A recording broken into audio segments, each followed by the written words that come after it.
Have you felt confused or burdened over the last couple of months?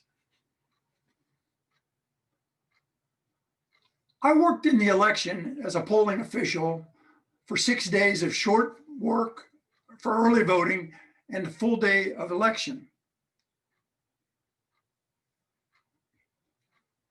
On November 4th, the Tuesday morning after the election, I was outside walking my dogs. I was in a state of bliss.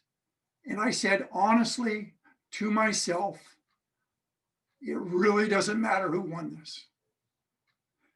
It was like a bolt of laser going through butter, or more like granite, because I've been talking about this for over 3 years.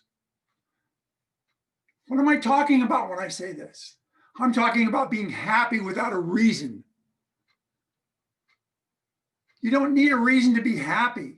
If you need a reason to be happy, you've got a little problem. In the Vedic teaching, they call it addicted to their sweet poison. If you're addicted to the senses, for example, touch and smell and taste, when you get something, it's great until you want something more. And it's a never-ending thing.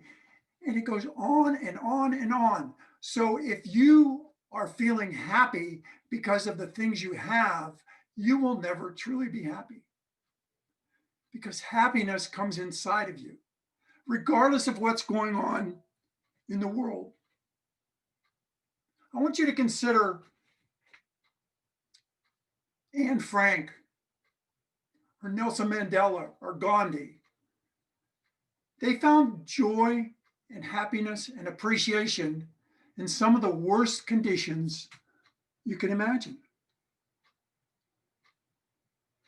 So if happiness is not contingent upon things you have, but your mindset, why do we have such a problem with this? We have such a problem with this because from early times, we've been genetically engineered to be negative-minded. If we see a tiger, we don't think nice tiger, we think run. So we really, over the periods of eons of our development, have exercised our negative muscles. So what I'm talking about is not positive thinking, it's positive action. Because if you exercise the body, then you need to exercise your happy gene.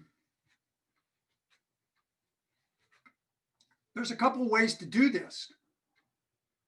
One way you could exercise your happy gene, and you got to start small. You can't just turn it off and on like a faucet. You got to start small. One way you could just practice exercising your happy gene is text somebody something nice, somebody you like, to say, oh, I thought you did a great job on such and such. Another thing you can do, and I'm kind of stealing this, but it's a pretty good idea. It's called segment intending. What do you mean segment intending? I mean, when you get up in the morning and your slate's all clean and there's nothing going through this brainiac you got going, sit down and say, oh, my first 30 minutes, I'm going to do this. I'm going to shave, I'm going to put on the coffee. And I'm going to be happy about the coffee machine that I have. And I'm going to be happy about having soap, and I'm going to be happy. It's a mindset. It's a mindset of being happy. And you can build that muscle up by using it more and more and more. And before you know it, happy actually turns into appreciation, which is really opens the doors. The other option you have, in this movie has haunted me ever since I saw it, the one phrase in this movie. In the movie Bridge of Spies, Tom Hanks played a lawyer who in real life helped get a Soviet spy and trade him for Gary Powers, who had been shot down in Russia. And Tom Hanks looked at him and he said, aren't you worried that they're going to kill you when you get back there? Because you admitted you were a spy.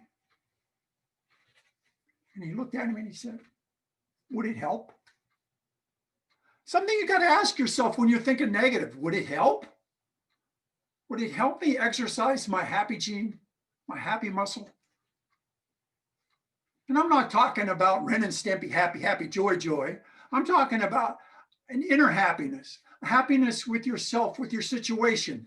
Mine came walking two dogs, looking at the trees, looking at the sky, being happy that I was able to experience that, being happy that I could breathe in and out.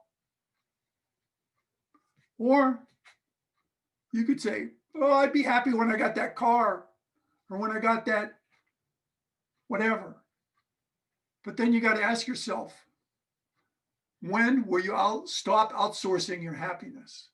So, Toastmasters, when are you going to stop outsourcing your happiness and start having it in you?